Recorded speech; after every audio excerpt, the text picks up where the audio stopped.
Rachel, do you want to make me a co-host so that I can put anything in the chat if we need to? I would love to. And then I'll have to sign off about 2:10, 2:15.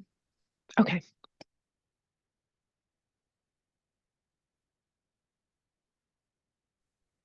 And do you want the interpreter in the recording? Yes, please. Okay, so then we'll need to spotlight ourselves. Could you make us both co-hosts? Oh, I think I did. Yep. Good, I see it. Never mind. Thank you.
Hi, everybody. Thanks for joining us today. I just realized that I didn't update the date on my presentation. It is January 17th, and this is the correct presentation, so please disregard the date on your screen. Very excited today. We've got Stephanie Labar from Payroll to help answer any payroll questions that you might have. We did have a few come in ahead of time regarding W-2s, so we will touch on that in a few minutes because I'm sure your students are starting to ask about that. But we did have well over 100 people register for today's session, so we're just going to give it another minute or two while we let them get logged in and situated.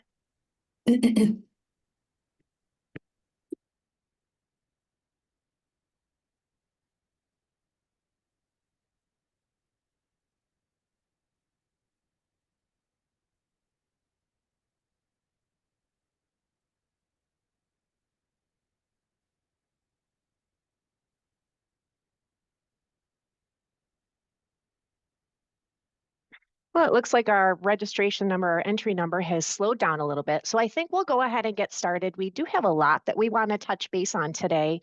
And we want to make sure that we allow for plenty of time at the end for Q&A, because I think what we go through today will spark some Q&A at the very end. Purpose for today's discussion, we'll touch really quick on the New York State minimum wage increase that went into effect on the 1st of this year. We will cover some online hiring tool updates. We're actually going to go out into our test environment, and I'm going to walk you through some new hires, graduate admission or graduate assistant hires and co-op hires, which is new to the system as of this past Monday.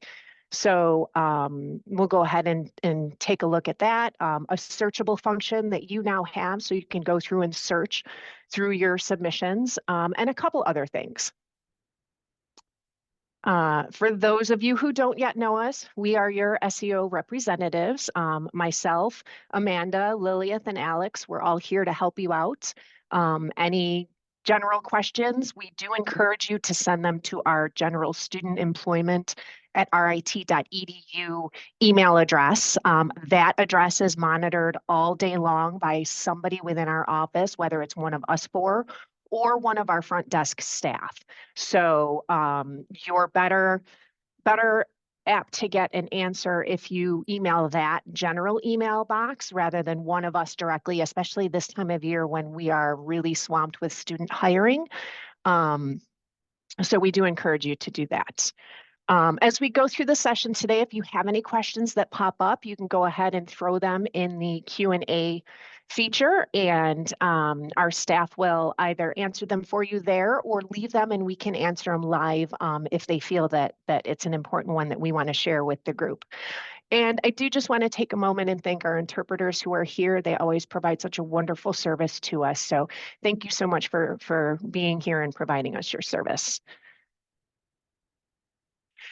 So we'll go through this piece relatively quickly. New York State minimum wage did increase to $15 an hour on the 1st of this year. You really didn't need to do anything to get that change in place for any of your students who were under that rate at the time of change. Payroll and SEO took care of that all on the back end. If you do see a student worker that the rate is incorrect, please let us know so we can get that rectified as soon as possible. But we have taken care of that, and your students should all now be at the correct rate. Just a note, if you want to pay a student more than that New York State minimum of $15 an hour, you do have to raise that rate yourself. We are only legally responsible to bring any student who is under that new minimum wage threshold up to that rate. We are not taking them any higher. So if you had a student who was an advanced level student in your department that was earning more than minimum wage previously, and you want them to continue to earn more than the new minimum wage, you're going to need to submit that to us in a change form so we can get them higher than the 15. But we did raise everybody up to 15. We are going to go through and double check again at the end of this pay period to make sure that everybody is still at the correct rate, being paid appropriately. Just a note that New York State is going to continue to raise the minimum wage for the next 2 years. The next year, it's going to go to $15.50, and then it will go to $16. So for budgeting purposes, while you're talking about next year's budget, keep that in mind that the minimum wage is going to increase another 50 cents on January 1st of 25, and then another 50 cents on January 1st of 26. And so online hiring tool updates, we are very, very excited to announce all of these new changes and to show them to you today.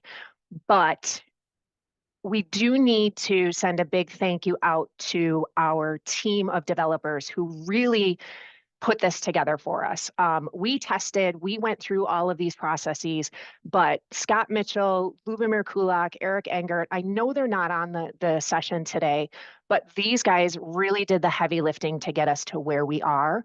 And they really created this from scratch. So I wanted to make sure that we sent a thank you out to them. If you know them, if they're part of your team out there on campus, please extend our thanks to them. We say thank you to them all the time. They put up with a lot from myself and my team here. If things aren't working properly, if they're not doing exactly what I wanted them to do, they do put up with a lot from us. But in turn, they have given us a really great product that I think has really been a time saver for a lot of you and us as well. And I've seen some rock stars today putting hires through. I think we've put probably almost 300 hires through the system just today. So, and I know there's a couple out there who've put, 20, 30, 40 in alone just themselves. So with that said, what's new in the system? Well, now you can process your co-op hires through the online system. You can process graduate assistants and graduate teaching assistants through the system.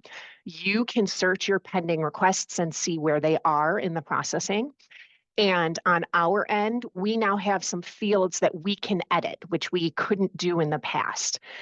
That piece is going to be very important come the next minimum wage hike, because I'm sure some of you remember when you were entering hires at the end of December for start in January, and we had to reject a lot of them because they were still coming in at $14.20 when the new minimum wage was going to be $15. And unfortunately, at that time, we did not have a way to manually change that wage ourselves rather than reject it. So we would have to send the whole thing back to you and you had to resubmit it. Now we have a field where we can go in and we can edit that wage. So we will not have to reject that when we get to the end of this year. And we haven't been able to yet raise the wage in the online hiring tool overall, we can do it manually. So with that said, what I'm actually going to do here is I am going to stop sharing this screen and I am going to share a different screen. And so hopefully,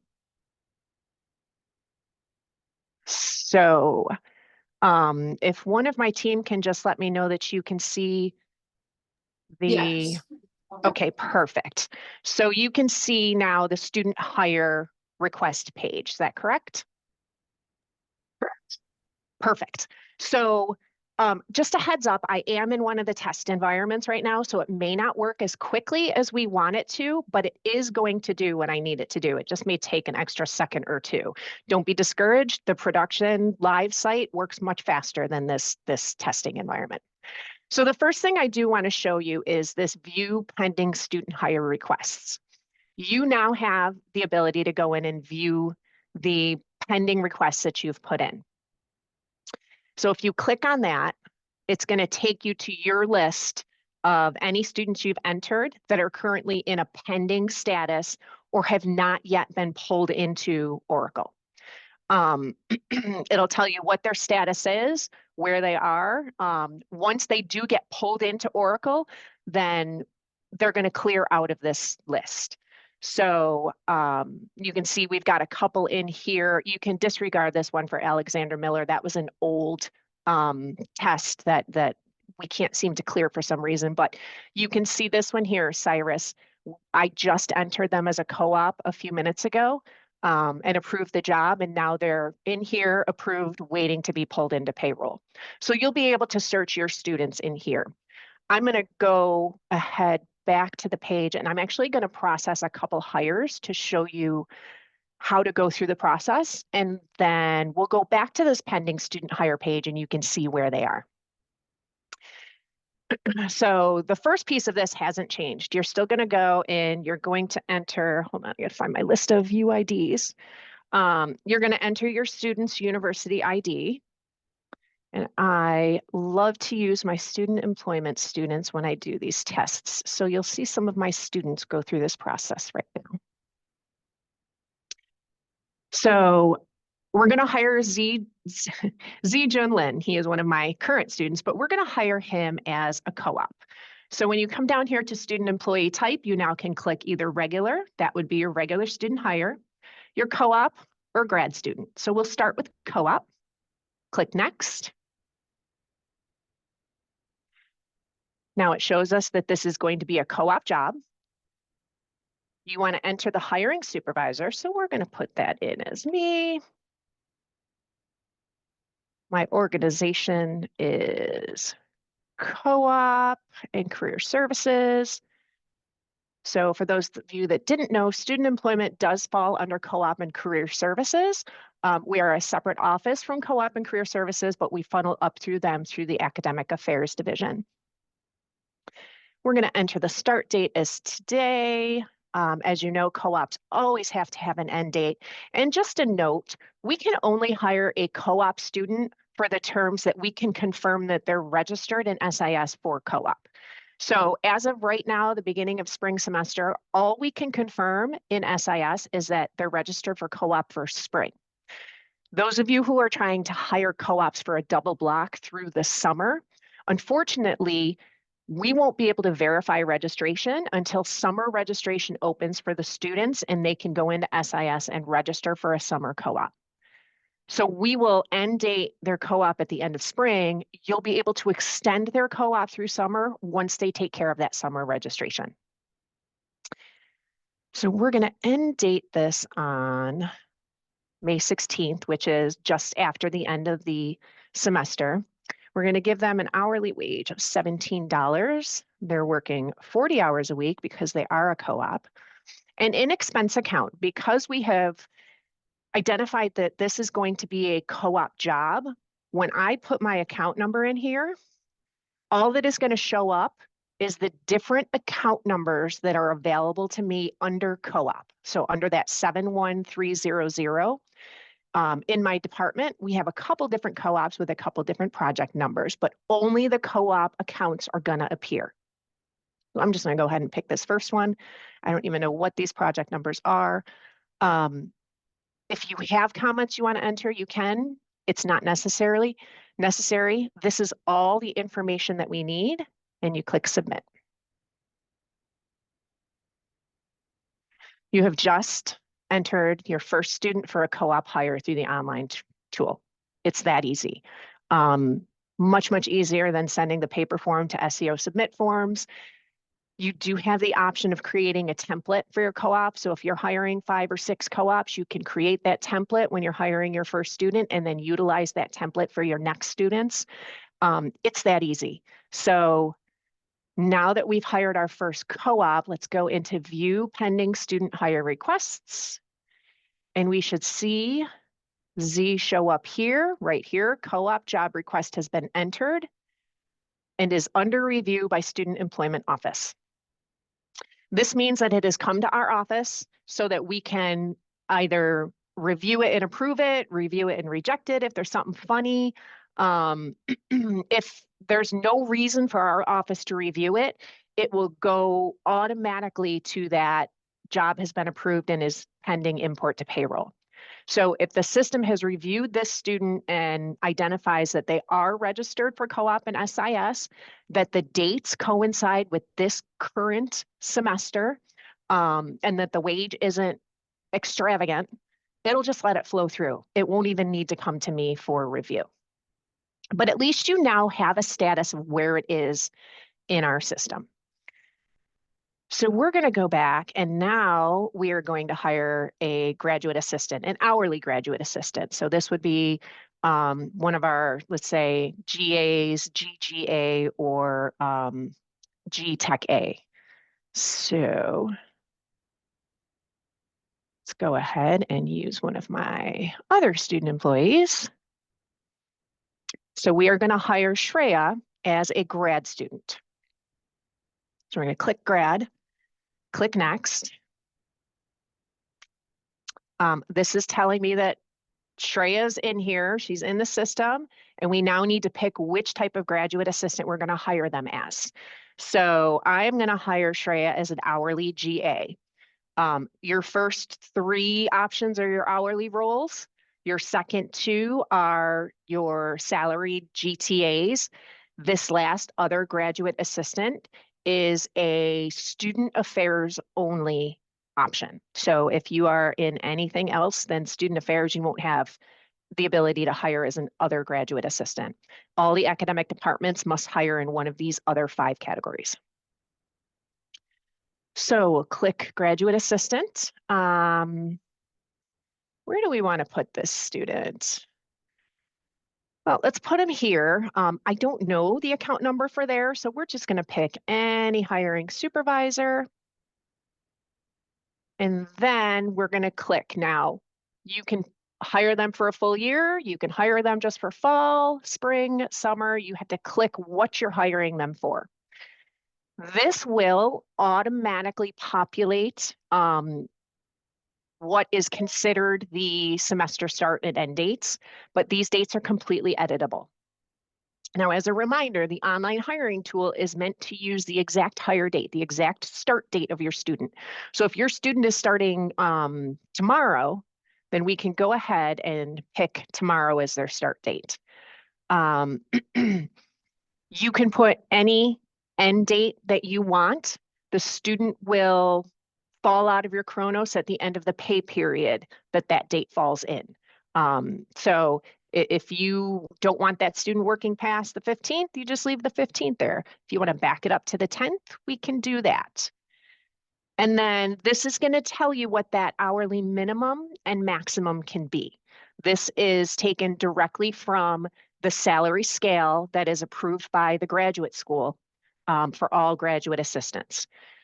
So you're going to enter how many hours per week, 20, 15, 10, or say they're doing 7. You can enter that as well. But you do need to enter the hours.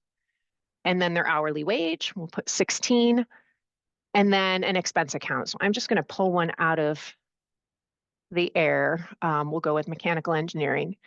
So I put in 63200 as the department number, and the account numbers that are available to hire as hourly graduate assistants will pop up. So that 71130, these are the 2 accounts that are available in that department to hire hourly graduate assistants on.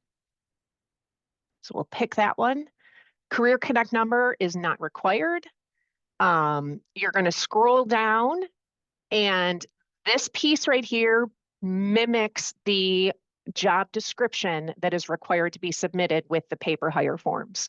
So you'll fill this in, mark whatever is appropriate.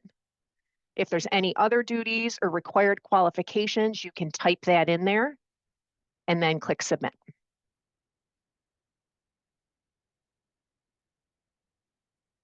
And now this student has just been hired as a graduate assistant, well, has been submitted as a graduate assistant. The hire hasn't actually taken place yet because it is most likely sitting and pending for review. We'll take a quick look, make sure that Shreya has gone to pending. And there she is. Graduate assistant job request has been entered and is under review by student employment. Whoops, wrong page. So in the graduate assistants and the co-ops, you have that template feature again. You can create a template if you're hiring a number of students under the same account number, same supervisor, et cetera. You can create a template and save yourself all of that entering information. We're going to go ahead really quick and hire a graduate teaching assistant. Because this is going to look a little bit different once you get in here. So Abigail, we are going to hire as a grad. Here is where the template piece is. So once you enter all of the information in here, that's never going to change. So you enter your job classification, because this is always going to be a master's GTA. You enter your organization, your hiring supervisor, and your account number. I would recommend not entering your start date because that may change depending on when you're hiring your student, which semester. And sometimes we find that supervisors will create a template and include that start date on their template, not realizing that that start date is being carried on to all of the next students that they're using that same template for. And I have an example just this morning. I had a hire come in with a start date of September 8th, 2023, which obviously is well past due. Turns out the supervisor was using a template they had created that had a start date already saved in it.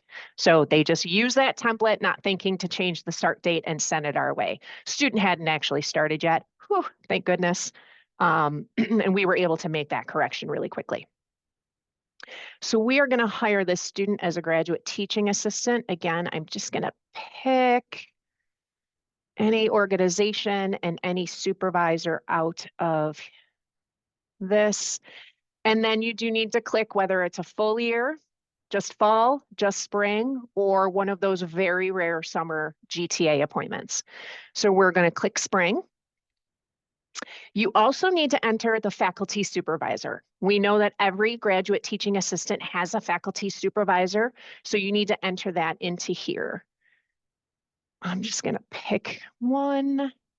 We'll leave the start dates and the end dates because they seem to be pretty close to what we're paying, what we want the student to do. And we're going to make this a 20-hour-a-week full-time appointment. Now, if you notice, the minimum and the maximum amount that the salary could be populated automatically based on that 20-hour-a-week appointment. If I were to change this to 15, watch what those amounts do.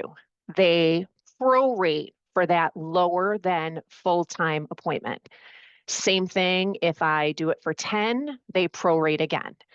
And pretty nifty, if I come over here and let's say I put in 12, it's going to go ahead and calculate for 12 hours a week. So this system is going to prorate what your minimum and maximum can be based on how many hours you enter. I'm going to go back here to 20 hours. It tells me that the maximum and the minimum, what they can be. And if I were to attempt to enter something that's outside of the max and the minimum, when I go to hit save, it's going to throw an error and tell me, sorry, you have exceeded the maximum amount that we can pay a graduate teaching assistant for this term. Please fix. So we'll go back and we'll put 10,000 in there. Again, I'm just going to put in an account number that I know hires GTA. So we'll go back to mechanical engineering, and the account numbers that are available to mechanical engineering under the 71145 will automatically appear here. Project numbers are available for you to just basically click on, and it fills it right in for you. Career Connect number is not required. And then again, here is the information that mimics the graduate teaching assistant job description. Click on whatever it is that the student is going to be doing, any other duties or qualifications that you feel like you want to enter for it, and click Submit. And we have now just submitted a graduate teaching assistant. If we go back to our View Student Hire Pending Requests, we should see Abigail pop up right there as a graduate teaching assistant. So what I'm next going to do is I'm going to show you what happens behind the scenes a little bit. So if one of my team can confirm you see my admin page.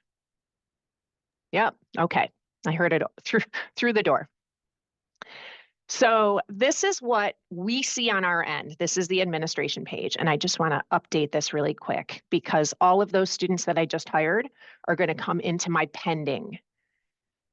There they are, 3 students pending. So I have Z, I have Abigail, and I have Shreya. Those are the 3 that I just entered. Z was a co-op, Abigail was a graduate assistant, Shreya was a graduate assistant. If there's a situation, something that is causing this to go into error, the system is going to tell me what it is. And you can see here, co-op job entered is past the semester end date. So the end date that I entered goes a little bit past what the last day of the semester is, probably goes past the graduation day. So it kind of threw up an error and said, hey, I want you to review this and let me know if this is correct. We would not reject this. We would let this one go through. We would just verify that the student is in fact registered. The other error that this is telling me is that this student also has an active federal work study job, meaning they have a regular student job somewhere else on campus. Not necessarily a game changer. We just want to make sure that the student understands that they can't exceed 40 hours a week. So if they have this co-op job, they're not going to be able to work that regular student worker job because they can't go over 40 hours a week. For our graduate assistants, it's coming up and saying unable to verify enrollment status. The reason for that is because this is not actually connected to SIS because it's a test environment. In our real environment, these would most likely flow through unless the start date was prior to the start of the semester, in which we would have to just go in, take a look, see what's going on. If I looked at all these and I'm comfortable, or one of my team looks at these and they're comfortable that these jobs, there's no reason that these need to be pending. Let's go ahead and approve them. We're going to click approved, hit save.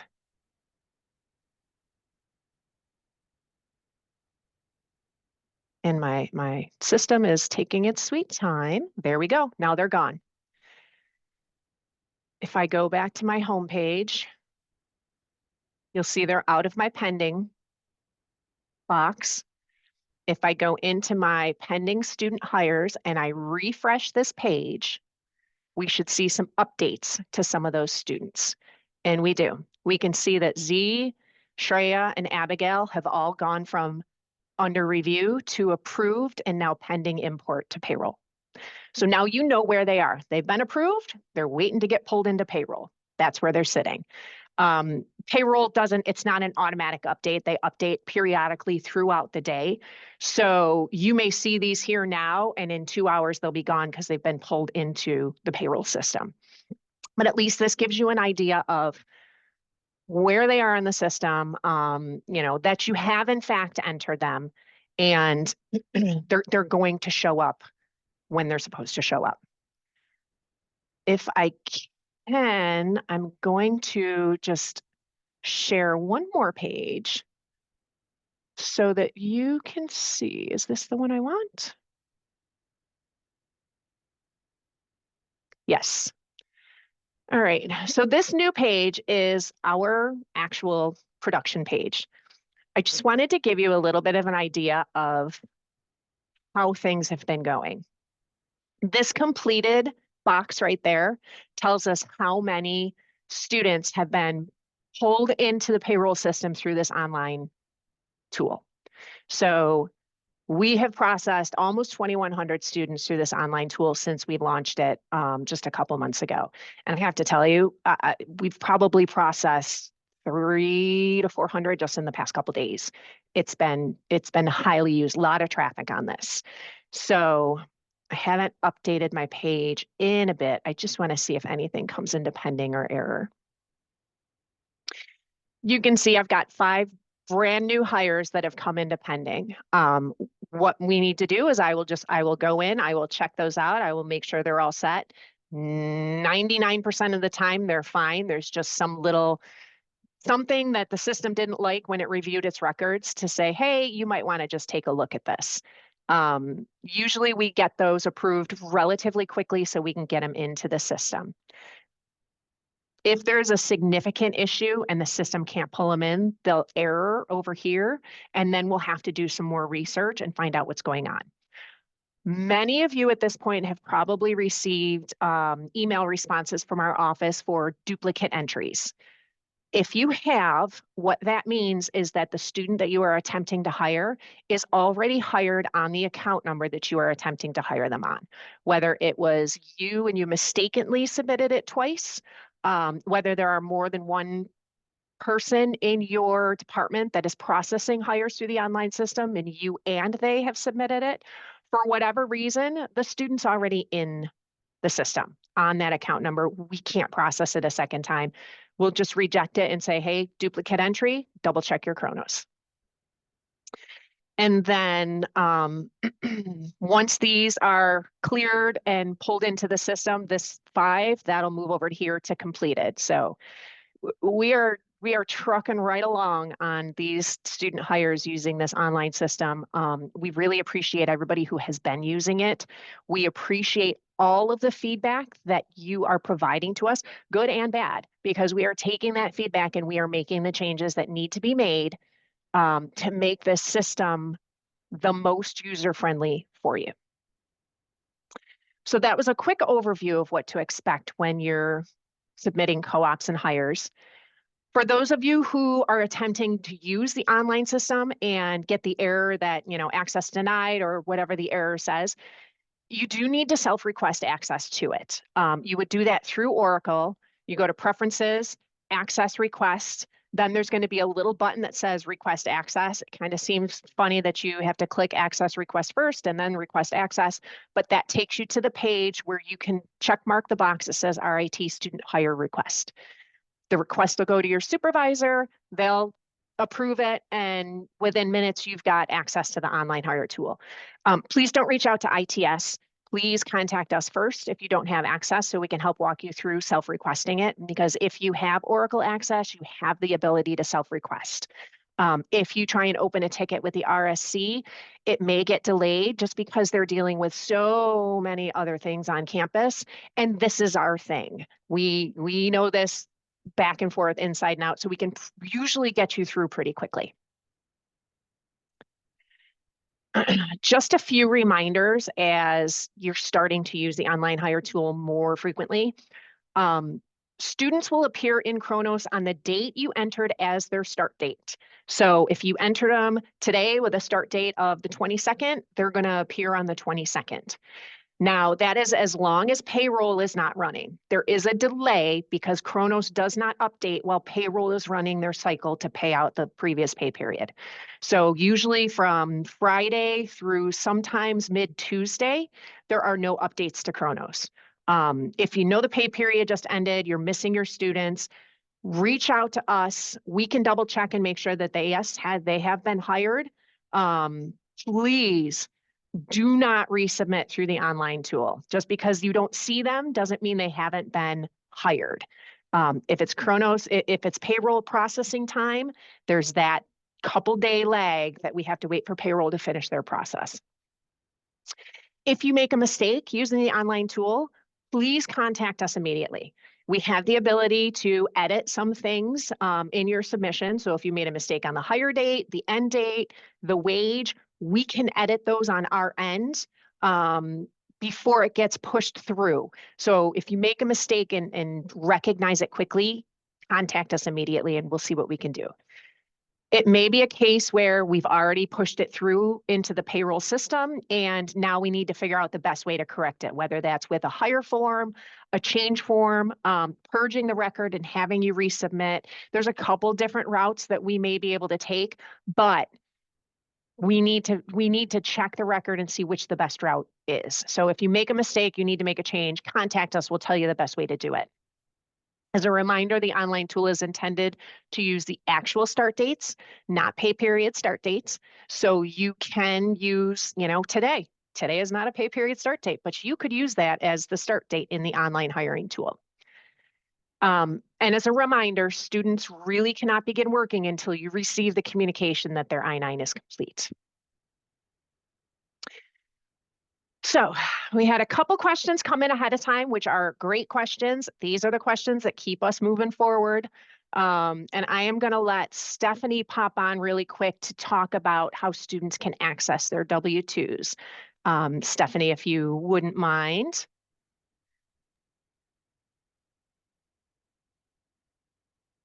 Hi, everybody. Am I able to share my screen?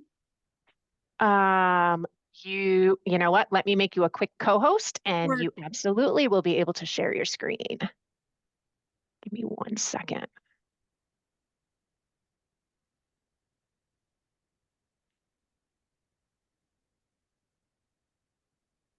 Okay, it's all yours, Stephanie.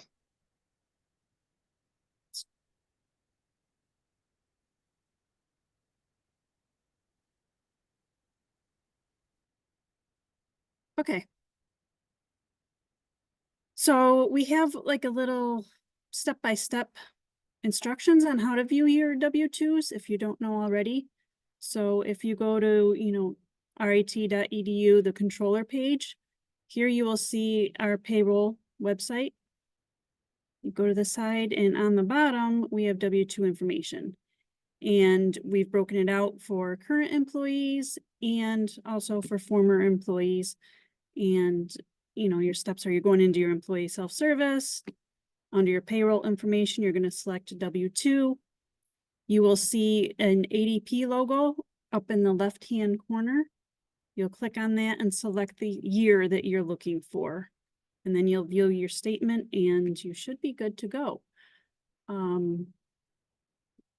If you have any problems, just reach out to the payroll mailbox. We will get back to you pretty quickly on this.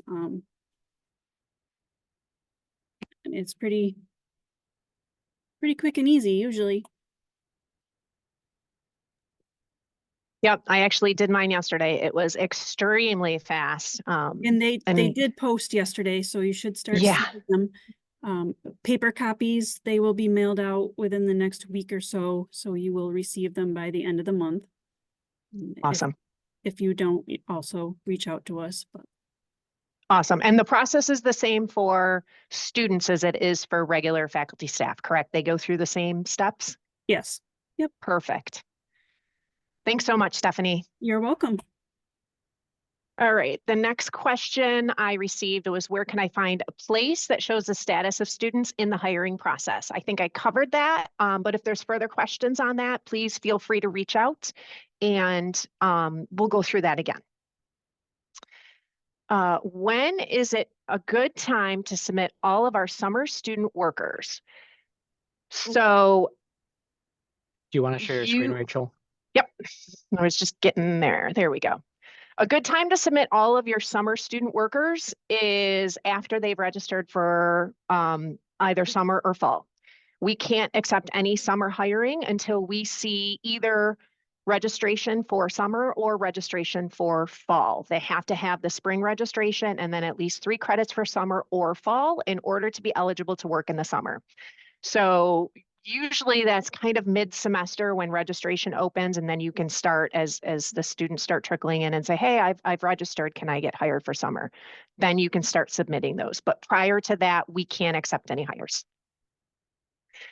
Can you outline the steps in order on how to hire a student? And I think we did pretty much go through that in the online hiring tool. Essentially, if you have a student who has never worked for you before, you do need to submit them through the online hire tool so they receive the new hire packet, which includes part 1 of their I-9. They then complete that packet. They'll receive an email with instructions on what to do about completing part 2, which is setting up an appointment with our office to do so. As soon as they complete part 2 and they are updated in our system as part 2 completed, you will then, as their hiring supervisor, receive an email that says, your student has completed their I-9 and is now clear to be hired. Please go to our online system and submit your hire. And you can use that for co-ops, graduate assistants, regular students.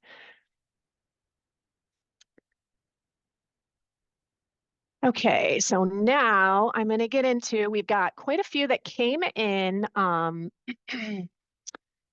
for questions. The first one comes from Steph. One of our faculty PI is trying to decide how to hire a graduate student, either hourly worker or via a stipend. Are there tips or guidelines for them to help with that decision?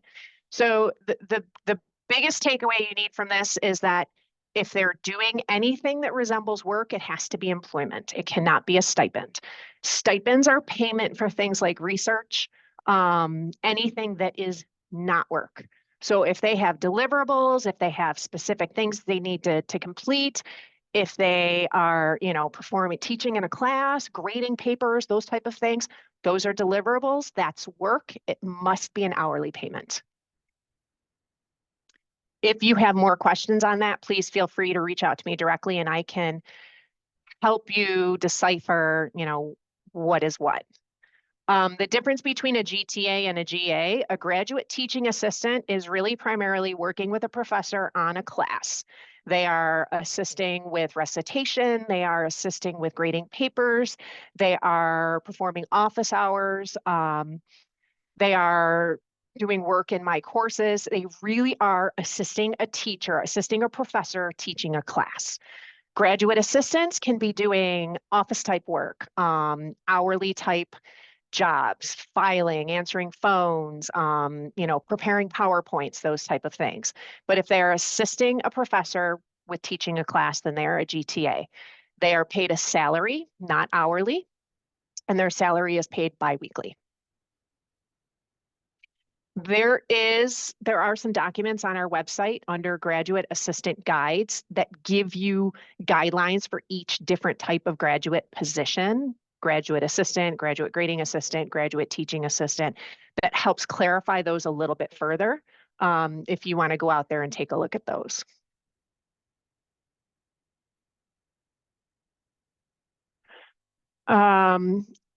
If an employee was hired originally above minimum wage and an advance form was already submitted, do we need to submit a new advance form to raise them above the new minimum wage? So no, because you submitted the advance level form previously to hire them above minimum wage previously, if you're going from what was an above minimum wage to another above minimum wage, you do not need to resubmit the advanced level form. There was a little bit of confusion in our office at the front desk this week regarding, do we not need that form? You do not need that form. If the student was already above minimum, even though that was below 15 last year, if they were above 1420, that's above what last year's minimum was. You don't need to resubmit the minimum wage form. How long does it take to process when submitted? So I'm assuming you're asking about a hire. If you submit a hire through the online hiring tool, we are checking that all day long, every single day, and we are pushing them through consistently throughout the day. So if you submit a hire in the morning, with a start date of today, chances are you're going to see them in your Kronos by the end of the day. If you're submitting it through SEO submit forms, that does take a little bit longer because that's a manual process. So we're going through, we're manually checking SIS, we're manually checking for an I-9, and then we're manually entering the information. There is going to be a delay there because it is manual. But if you're using the online form, within 24 hours, sometimes within 2 or 3 hours, depending on the time that you send it into our office. Now, the student hire request is a new thing that we have. Do we have to fill out any forms? There's no paper forms to fill out if you're using the online hiring tool. It's all submitted through that tool. It goes right from there into Oracle, into Kronos. So it's a direct feed right in, nothing that you need to fill out.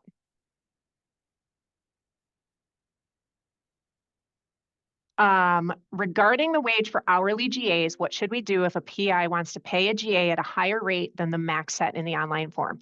So that max is set by the graduate school to ensure consistency campus-wide.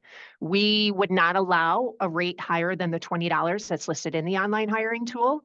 You would need to reach out to the graduate school to get some sort of approval exception for a rate higher, but those rates are approved by the graduate school to ensure consistency campus-wide.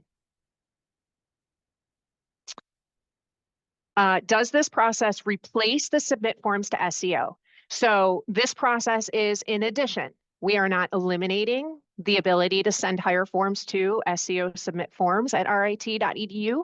We are making this process available to you because it is much, much, much, much easier for everybody involved.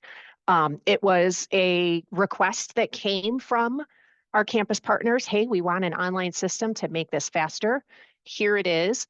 If you're comfortable using SEO submit forms, go ahead and continue using it. If you have not yet tried an online hiring tool, I would strongly encourage you to at least give it a try to see how much faster and easier it really is. But no, it is not replacing it. It is just basically in addition to it.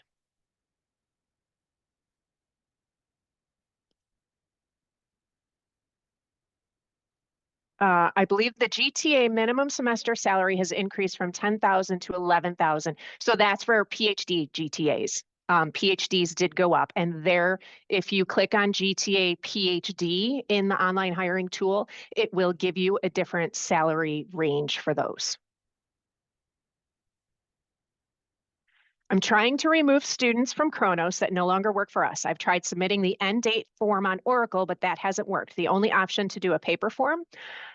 First of all, I would question what date you're trying to use. If you are trying to use a past date, it's not going to allow you. The online termination program requires you to use a current or future date. So if you've attempted to end them last pay period or the pay period before, you're not going to be able to do that. If you have used a future date to try and end date them and it's still not working, then yes, the online or the paper form to SEO submit forms is the only other option. But I would suggest first going back in and making sure you're using an appropriate date. I have a student I sent a hire request for through the tool, and they since had an academic suspension. They appealed and the appeal was accepted. Well, I need to enter them again on the tool when they're re-enrolled. Reach out to me directly so I can see where that student is in the hire process, because we may be able to do some things, work some things out so that you don't have to resubmit the hire, but reach out to me directly and we'll talk through that one separately. I requested a copy of the PowerPoint from last week's Student Employment 101 webinar, but I have never received it. Could that please be shared along with a copy of this PowerPoint? So this session is recorded and it's available on our YouTube channel. And if I give me a few minutes and I'll throw that YouTube channel link in the chat feature, but that you'll be able to pull that down off of there. Give it a couple days because it doesn't go up automatically. YouTube needs to generate the closed captioning. Once that's generated, then it goes live. So usually by Friday, but I would give it till Monday. In regards to the Student Employment 101, I will reach out to Amanda and make sure that that does get sent out. If I receive notification the student did their I-9 and they can start work right away, but I did not process the paperwork till 5 days later, I cannot use this system to pay them their back pay. I have to use a payroll change form. So if you receive word that the student I-9 is completed, then that is the day the student can start. Technically, you can enter that as your start date in the online hire tool. The tool will not let you go back prior to the date that that I-9 was completed to process a hire. So if the student completed the I-9 on Monday the 15th, you would not be able to use Sunday the 14th as a hire date. You would have to use Monday the 15th or further. However, the tool is intended to use current or future dates. So once you receive that email that, hey, the I-9 is complete, click on this link, go in there, get the hire submitted, get it done. It takes about 45 seconds to submit the hire if you know all the information. And then you don't run into a situation where you might have back pay.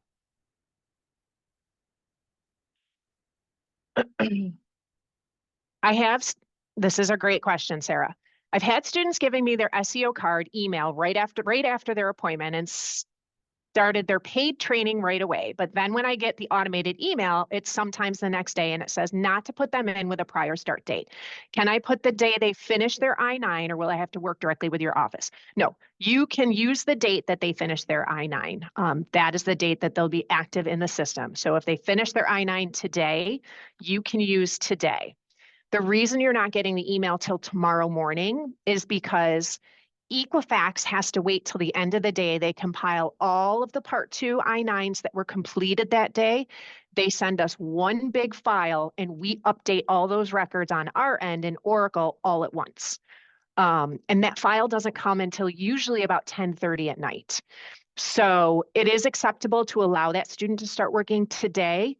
You'll get the email tomorrow morning. You'll be able to go in, use today as their start date because the I-9 was completed today and go from there. You just wouldn't be able to use yesterday.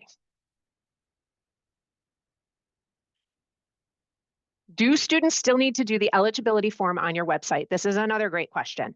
So the eligibility form is for existing students, students who maybe you've hired with no end date. You want them coming back semester after semester after semester. We still need to check their eligibility, make sure that they're registered full-time every single semester to be eligible to work on campus. That is the purpose of that eligibility tool on our website. They send us the request, we double check their registration for the semester, send them back the email that says, yes, you are eligible to continue working this semester.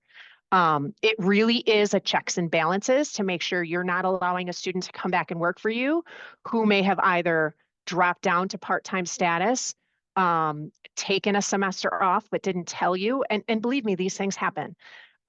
It's just really a checks and balances to make sure that the student is continuously registered full-time and eligible to continue working.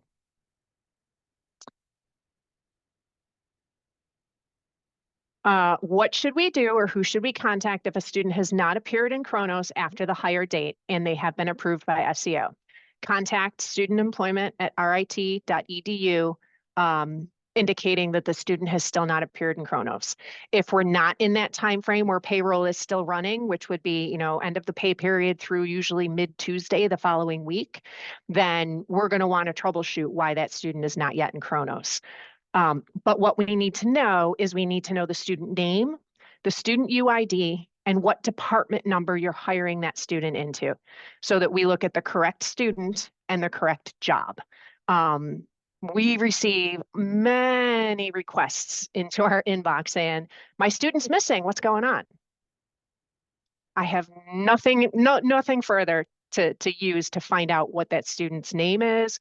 Where are they missing from? What are we doing here? So save the back and forth. Make sure you send us all of the information so that we can look right into it and get you an answer quickly.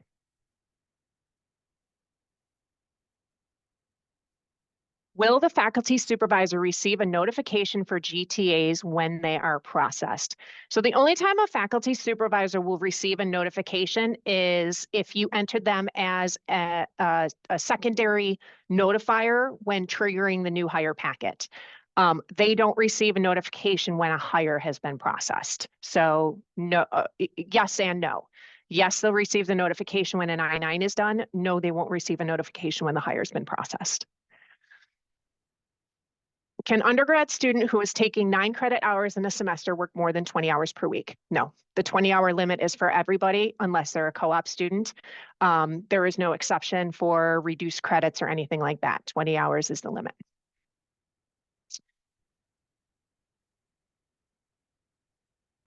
What affiliations do GTAs get as they need a different account type for my courses access? And he goes, I can't answer that question. I don't know. My courses access, I believe, is done through the graduate school, but I'm not sure.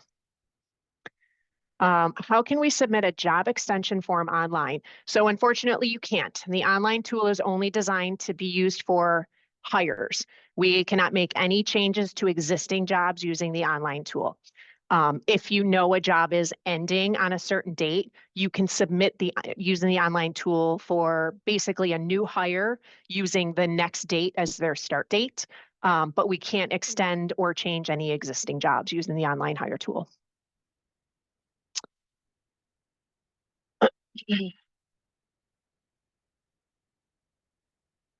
Will the student hire system be updated to include merit increases in the future? Right now, it's not on the plan. We will discuss it with our application team, but it was more important to get the actual hiring piece of it out there so that we could use it for initial hires. Now that that's out there, once we are comfortable that we've got it where we want it, we can then revisit the merit increase piece of it. Probation is okay to hire students, meaning if a student is on academic probation, yes, as long as they're registered full-time or they're registered in the College Restoration Program, CRP, we do allow students to work on CRP or on probation. They would need to be not registered at all or on some type of leave to not be eligible to work. You said for this year, 2024, the rate is $15 an hour. Yes, New York State minimum wage is $15 an hour. That went into effect January 1st of 24. The next rate increase will be January 1st of 25 to $15.50, and then January 1st of 26 to $16.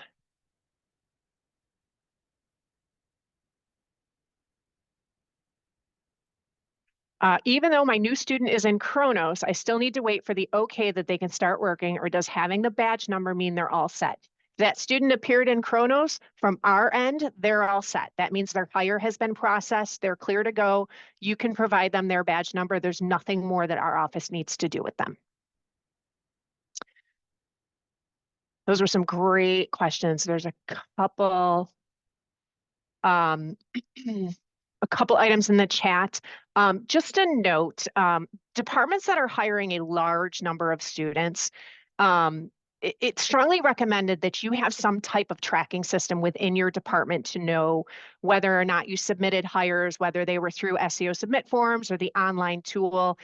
Just as simple as a spreadsheet with the student's name, UID, what date you sent, the hire, and which system you used. We are seeing a lot of confusion from some departments who they can't remember if they submitted it online or if they submitted it through SEO submit forms, what day they submitted it. And if you have that information more clearly that you can share with us, then it makes it easier for us to troubleshoot where the hire is. If you don't know, then we have to go through all our systems to try and find the best way to troubleshoot. So if you're hiring a large number of students, a simple Excel spreadsheet, spring 2024 student hires, just keep track of, student name, UID, start date, date submitted, and then how. And then you've got that tracking piece for yourself too. That way you can say, well, I thought I submitted it. Now I don't see it. And it's not in my sent file. You have it on your own spreadsheet to double check. Okay, it is 2:28. We had some amazing questions come in today. Lots of information shared. Again, these sessions are really driven by you as the end user, the supervisors, doing the hiring and the supervising every single day. I appreciate all the questions. I go through every single registration before these sessions and look for the submitted questions so I can make sure that we touch base on them. Sometimes I feel a question is time sensitive and I will reach out with an answer right away when you submit it. If you feel your question is time sensitive, send it to us directly rather than waiting for these sessions so that we can get you an answer and you can keep moving forward. If you have any suggestions for guest panelists for future sessions, we are getting ready to start inviting some guest panelists back in. We wanted to save the time for our own online hiring sessions so that we could walk through this stuff. So that's why we really haven't had any guest panelists recently, but if you have suggestions, we're always open. Our next session is going to be the first Wednesday of February, February 7th, because we have some conflicts on the second Wednesday. And I think at that session, you know, we may just open it up for questions and answers regarding the online hiring tool. And you know, if you're having any issues, some updates, if we have any more updates, and we'll go from there. So it is 2:30. Again, I want to thank our interpreters. You guys do an amazing job and we appreciate you every single month. And again, a big thanks to our application team who helped make this all happen. And any questions, feel free to reach out. We are here to help keeping you move forward. So thanks and have a great day.